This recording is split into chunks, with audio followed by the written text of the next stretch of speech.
In my country, in Canada, our Prime Minister, who was well known for his handling of the protesters toward his handling of the pandemic, they've also just put in new legislation, online hate speech laws, and controlling the internet. What do you make of the situation in Canada? Canada's lost. I'm stunned at how effective the World Economic Forum, through its Young Leaders program, has been to subvert Canadian nation state without firing a single shot. What's happened in Canada under Trudeau and Chrystia Freeland is absolutely stunning. Canada's communist. Canada's crazy. They're They got to get rid of that guy. How much time does he have? I feel like he's been prime minister for a while. Am I wrong? I don't know. I don't know how their system works up there. I have zero understanding of their system. What is it today that gives you the most fear and the most concern for what could come in the future? The growth of the censorship industrial complex and propaganda, and the growth of the technology of psychological warfare that is being deployed by governments and by the World Health Organization and European Union, and also by the other globalist organizations against people.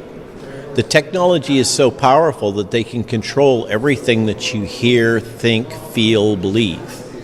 And when a government feels that it's acceptable to deploy this technology that was really designed for warfare, psychological warfare, against its own population, then that makes the whole concept of sovereignty completely obsolete.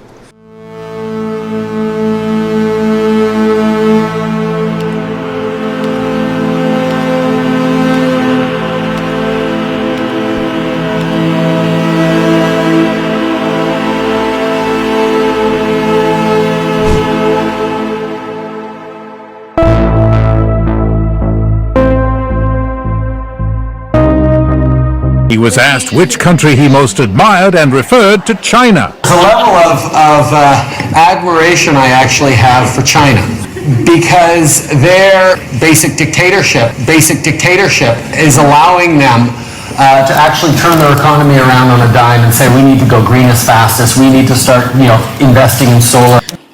I'd like to take a moment just off the top to recognize a founder of the World Economic Forum and a great Canadian, Maurice Strong. Maurice Strong.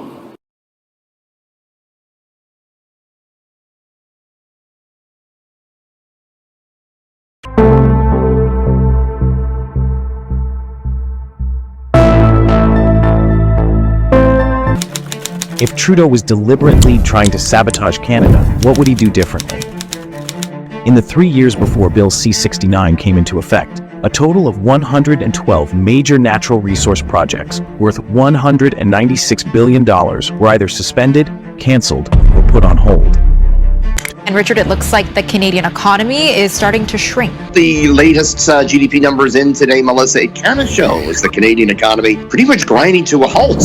Prime Minister Justin Trudeau has now added more federal debt than all the other Canadian prime ministers combined. Pain at the pumps as drivers in eastern Canada wake up to a massive gas price increase. Food prices rose at our fastest pace in almost 40 years. With home prices across Canada surging. The growth in rent prices in the second quarter was the fastest pace on record. They're going after Grandpa Joe's hunting rifle instead of gangsters in Toronto. Court records indicate Watt was out on bail. And we have learned that the suspect was out on bail. So first there was C-11 that let the government regulate the internet. Then there was C-18 that commandeered the big tech companies and the search engines. And now there's C-36. This law lets them put you under house arrest, have a curfew, have any firearms you have seized, put an ankle bracelet on you to monitor you. There's a level of admiration I actually have for China, because their basic dictatorship. Trudeau and his Liberal government will do everything within their power to strip Canadians of their individual rights, taking away their freedom of speech and therefore their freedom to oppose. Skewed reality, false narratives, willful ignorance, and straight-up lies are the defining feature of Trudeau's 8 years in power. A new law could soon allow him to crush said opposition. Last year, the government surreptitiously pushed forward Bill C-11, the Online Streaming Act, on the grounds that it will be used to promote content relevant to Canadians. That couldn't be farther from the truth. Bill C-11 is the Liberals' first major step to erode freedom of speech on the internet. The bill is a thinly veiled censorship law that will be used to shove all those who oppose the government into irrelevancy. The Prime Minister, it seems, not the only one in the family charmed and content to be in Cuba. That's Margaret Trudeau, and I can't figure out if she's smiling more at her child or at Fidel. Well, I think that the chemistry between both Trudeaus with Fidel was very, very good. And in the first book, which I remember reading, she said that Fidel was the sexiest man she'd ever met, and she spent the whole time flirting with him. A thought she absolutely repeated when asked. Oh, what a charmer. And you know why he's in power. He has got charisma coming out his ears. What a charmer.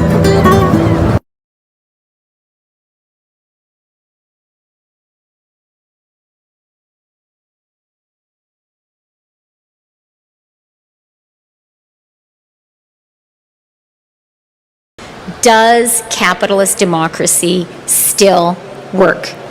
Let's wonder if our children can count on capitalist democracy's essential promise of a future more prosperous than our present.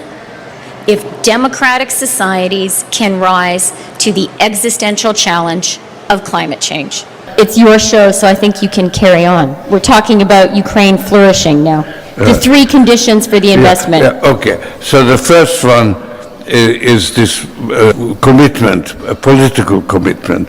Second, you have to find a source of financing that enable Europe to give the financial assistance on a much larger scale and in an appropriate manner. What sort of a financial deal should Obama be seeking to strike when he travels to China next month? No, I think this would be the time, because you really need to bring China into the creation of a new world order.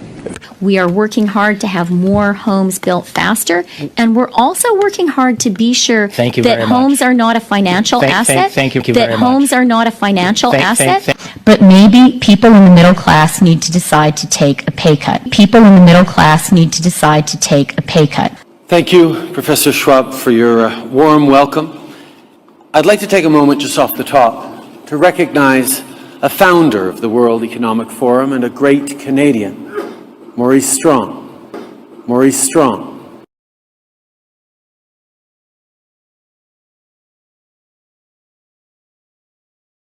Liquor stores, marijuana shops, and big chain grocery stores were allowed to operate, while churches and places of worship were shut down.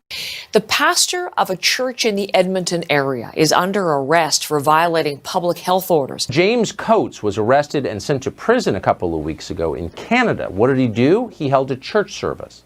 Well, he's in prison.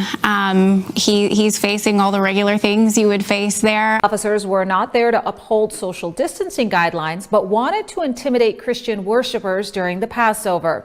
A glimpse of where all this is going. Look no further than our neighbor to the north.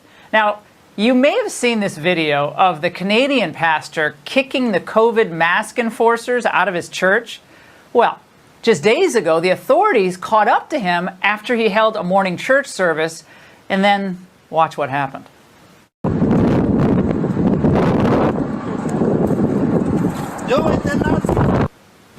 I am Canadian, yes. So you grew up in the country. Do you recognize it now? No, I don't. This is definitely not the nation that I grew up in.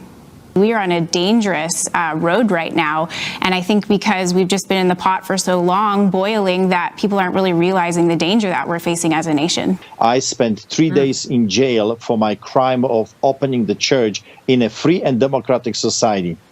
Did you ever think you would see this in a supposedly free and democrat society? A former Eastern Bloc, you know what tyranny and dictatorships are like. Did you ever think you would see this? No, I escaped tyranny. I escaped communism and socialism. I came to Canada only because Canada was offering me freedom. And here we are again, a repetition of history. What's happened to your country? We have no rights whatsoever. What we have right now is some kind of a hybrid between the fascism and communism. You could face 5 years jail time. That's why they're deplatforming Christians. They're deplatforming anyone that opposes them and brings forth the truth, because they're terrified of the truth. Like I always say, lie is afraid of the truth. Truth is never afraid of the lie. So they need to remove people like me. 2 officers took control of the pulpit and threatened to fine members of the congregation $276 or arrest them if they did not leave. The Catholic mission said the police, quote, brutally exceeded their powers and that the rights of the faithful were wronged on such an important day for every believer. A mayoral candidate and pastor who were both arrested over the weekend for allegedly violating the public health measures are being released from jail. Tim Stevens was arrested yesterday after organizing a church service in southeast Calgary. Both men will be back in court June 16th to deal with contempt of court proceedings. Pastor and his wife are in jail after getting into a fight with police in a church parking lot. And with the implementation of central bank digital currency, they're going to be able to do this in an algorithmic, systematic way. That will completely destroy the ability of people's freedom. You will be routed into it's a worse than a Chinese social credit system. And that is extremely troublesome, particularly when it's coupled with the censorship and propaganda.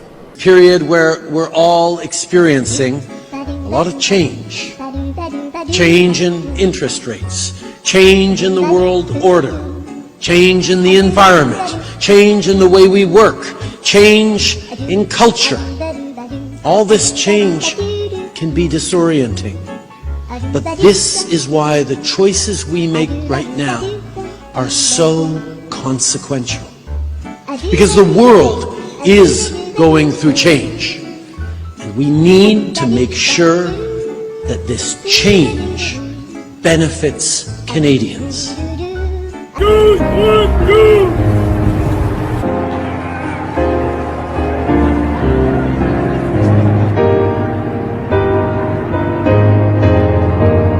As you can also see, Canada is a place of free expression, where individuals and communities are free to express themselves openly and strongly. We thank them for sharing their perspectives. Merci beaucoup. Merci d'être ici.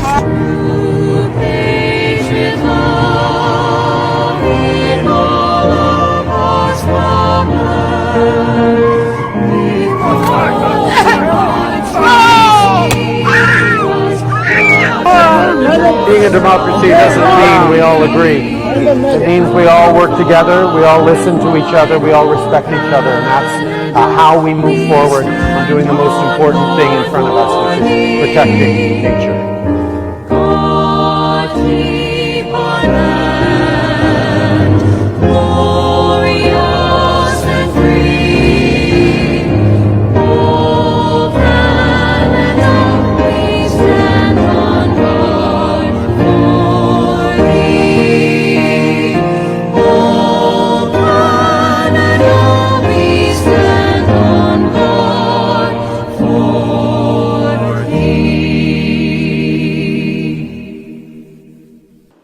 At the same time, social responsibility. It will be a young world. It will be a digital world. Now, who could represent such a world better than you, Prime Minister? Today, we are gathered here to contemplate whether we are in the stages of the fourth industrial revolution about to begin.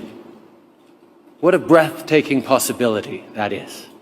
Building back better means getting support to the most vulnerable while maintaining our momentum on reaching the 2030 Agenda for Sustainable Development and the SDGs.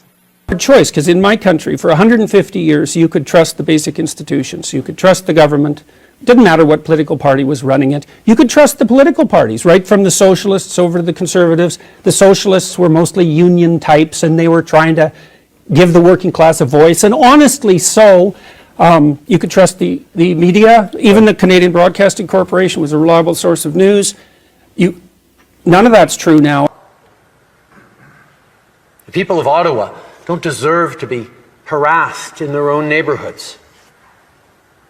They don't deserve to be confronted with the inherent violence of a swastika flying on a street corner, or a Confederate flag, or the insults and jeers just because they're wearing a mask. That's not who Canadians are. The way social media has been weaponized both by foreign actors and by people within Canada pushing extremist views, trying to foment anger and discord, whether it's extremist ideology and right-wing terrorism on the rise in Canada, or whether it's examples like the illegal protests we saw in the winter. All right, so Here's I can hardly even look at him. Here's the first question. How can discourse in a great democracy have become so polarized that Jordan Peterson and the Prime Minister look at exactly the same set of events and come to opposite conclusions about them? Well, he's lying, and I'm not. So that's a big part of the issue. I don't believe that he ever says a word that's true. From what I've been able to observe, it's all stage acting. He's crafted a persona. He has a particular instrumental goal in mind, and everything is subordinated to serve that. Why? So, what's the motivation? The same motivation that's generally typical of people who are narcissistic, which is to be accredited with moral virtue in the absence of the work necessary to actually attain it. All right. He's playing a role. The church and its leader, though, have no intentions of backing down, saying the pandemic restrictions are unconstitutional. Is sinking sand. All go to heaven. Yes. And Lord, please forgive them, for they know not what they're doing. Let us pray in Jesus' name. Amen. I have a valid court order here today requiring the sheriff, that's me, and the assistance of the police to vacate everyone from the building, and we will be locking the building.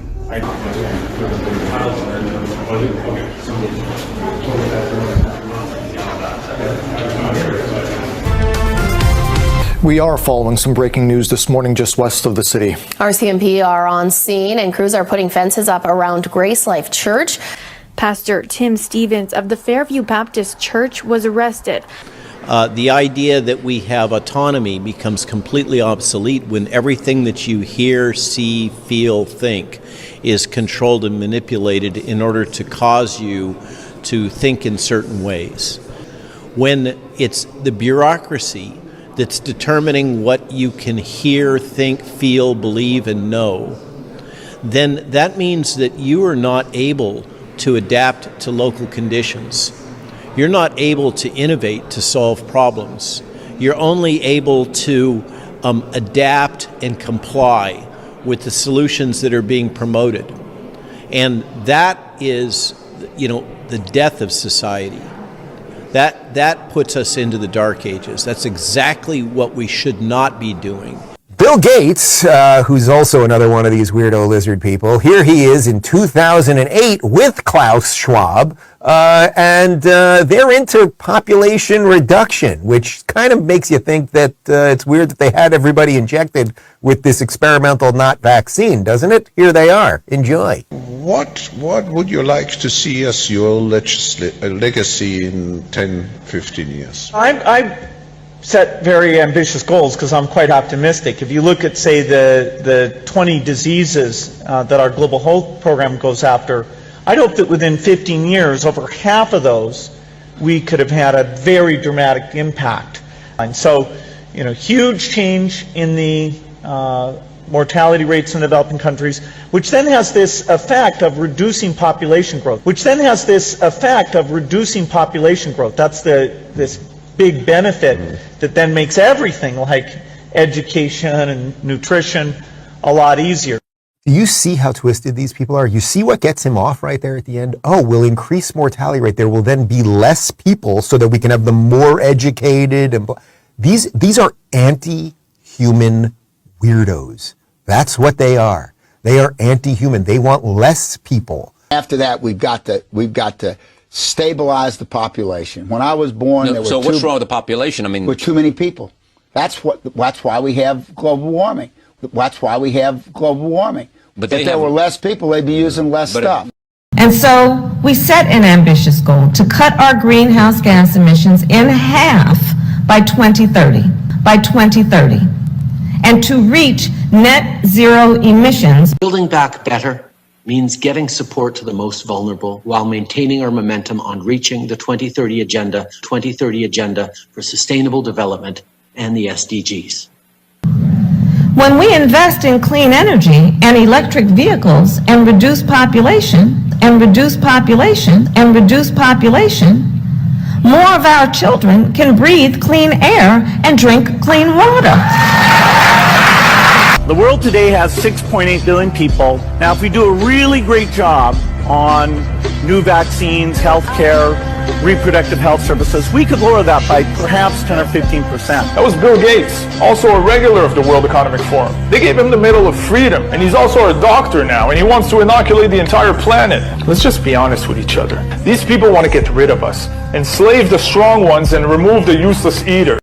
Depopulation. Does that sound like some sort of wild conspiracy theory to you? I would like to reduce the number of people on the planet because there's too many of us. That was Jane Goodall. She works with the World Economic Forum. She got a knighthood and all sorts of awards for her humanitarian work. To contemplate whether we are in the stages of the fourth industrial revolution about to begin. What a breathtaking possibility that is. What should be done about population? For a long time, it was considered politically incorrect to even mention it, and most of the big conservation organizations refused to mention it. Reduce the number of people on the planet. Because there's too many of us. And then the third is the opulent lifestyle of the rest of us. That's us in the West. Yes. What are we doing wrong? Well, don't we all have far more than we need? They are now pushing the Great Reset, where everything will have to be transformed, including your mindset and your behavior. The head of the World Economic Forum, Klaus Schwab, he says all aspects of our societies and economies need to be revamped. Even our thinking and our behavior will have to dramatically shift. He said we need a new social contract. It's got to be centered on social justice. He says that every country from the United States to China must participate, and every industry from oil and gas to tech must be transformed. We need stronger and more effective government. We must build entirely new foundations for our economic and social systems. This is all direct from Klaus Schwab, the head of the World Economic Forum. Our old systems are not fit anymore for the 21st century. And the claim that there are too many people on the planet is an anti-truth. So, people say, well, you have to accept limits to growth and et cetera. It's like, I have to accept the limits that you're going to impose on me because you're frightened of the future. That's your theory, is it? Okay. I have no doubt that the fundamental source of all our problems, particularly our environmental problems, is population growth. I can't think of a single problem that wouldn't be easier to solve if there were less people. No. I'm talking about literally a woman cannot get another woman pregnant. A man cannot get a man pregnant. A man does not have a womb. Let's knock it off. Let's be serious about this. True. What kind of government would encourage such a thing? A government that wants to get rid of you, but wants to get rid of you in a way where you will accept it. Always. All the religious groups are against me because I'm talking about population. They want more souls. I want less on the planet. It was considered politically incorrect to mention it. I decided to call it voluntary population optimization. So by the time people worked it out. They're going to carry out the forced depopulation of 90% of us, and their time frame is 2030, and they have their surrogates all over the news telling us that it's our fault that all the systems are breaking down, while they deliberately go down the line, turning the civilization infrastructure off in front of us. I'd like to take a moment just off the top to recognize a founder of the World Economic Forum and a great Canadian, Maurice Strong. Today, we are gathered here. Farmers are dumping manure onto government buildings and onto the roads. They are turning freeways into fields and setting them on fire. They are sending a message out to the people that government-decreed starvation is coming. And it's not just the French. It's happening in Germany, Greece, Spain, Belgium, Italy, and Ireland. And it looks like it's just getting started.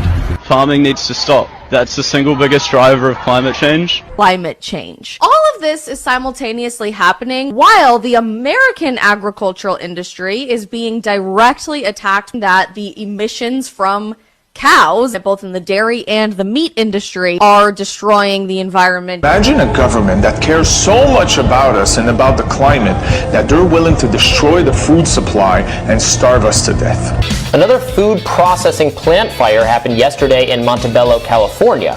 California has experienced its share of devastating processing plant fires. This shows the alarming rates of fires at manufacturing plants, grocery stores, food pantries, farms, and grain factories.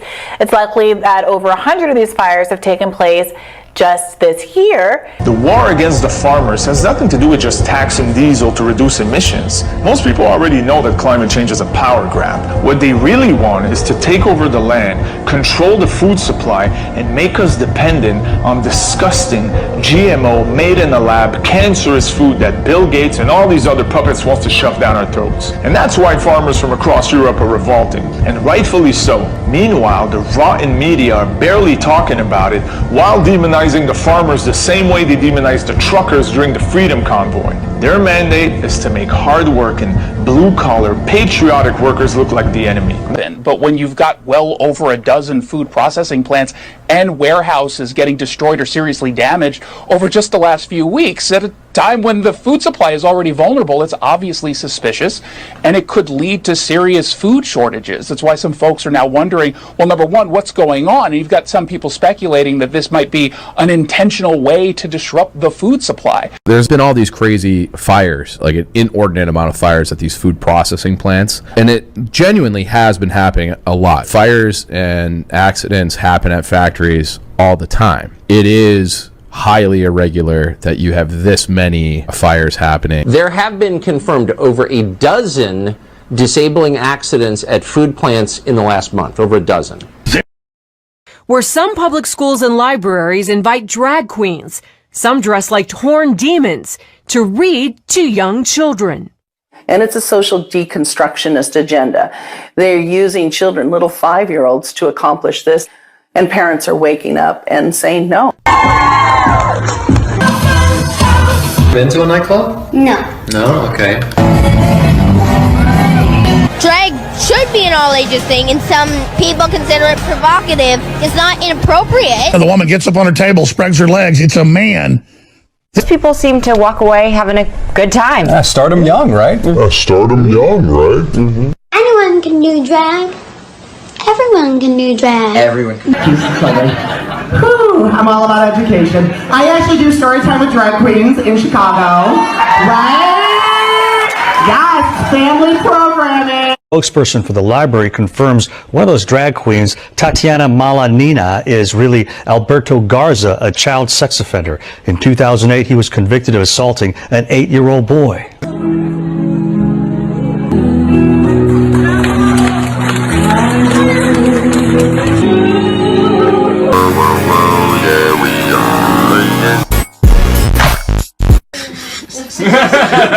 If you're happy and you know it, clap your hands.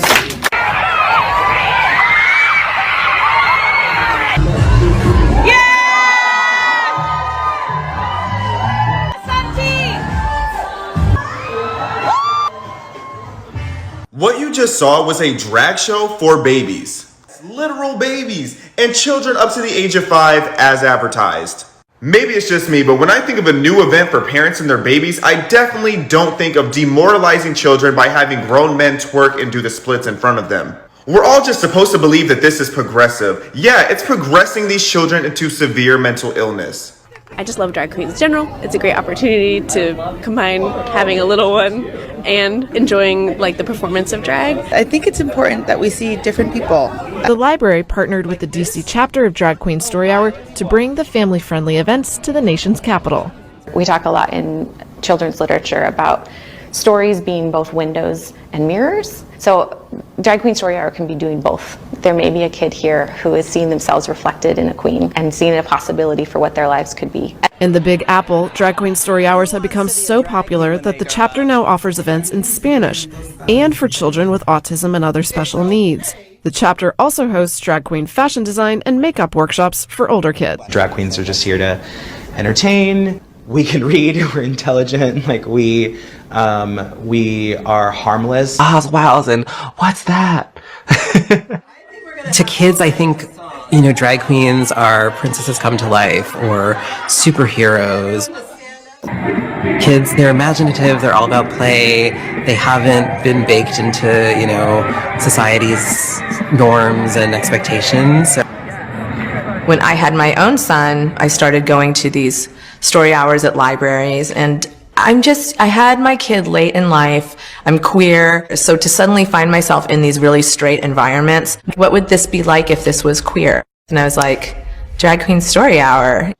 Julian is a Mermaid by Jessica Love. Sat through a story time before without crying, and there was so much shiny stuff to look at. All of my kids have this flair for drama and really enjoy theater and dressing up, and I want to encourage that. Flash rainbows in the sun.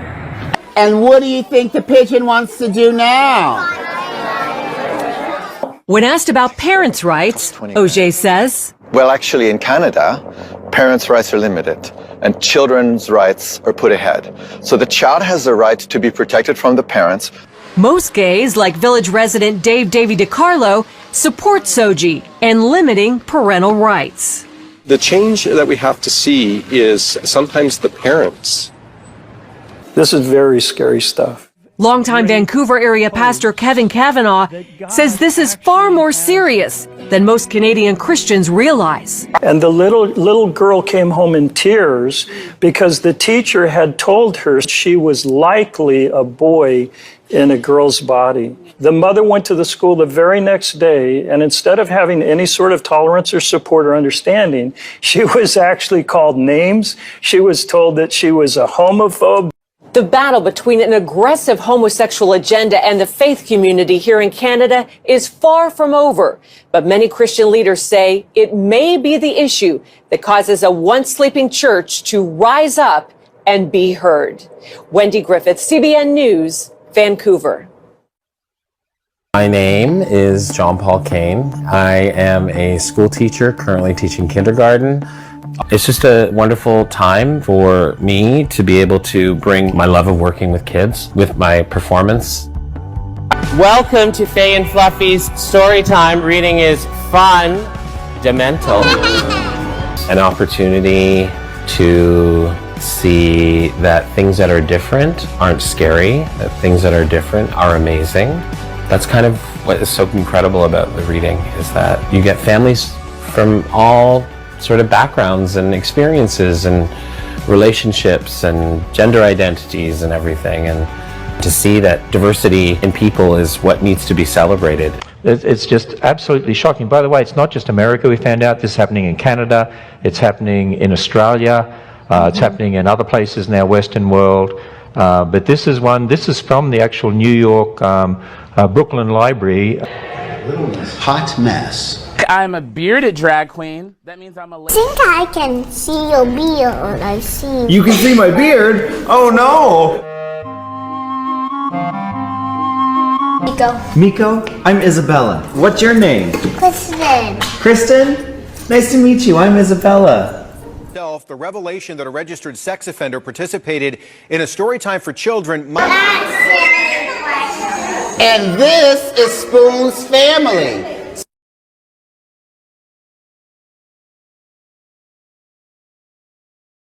Humbled mole, spring is here.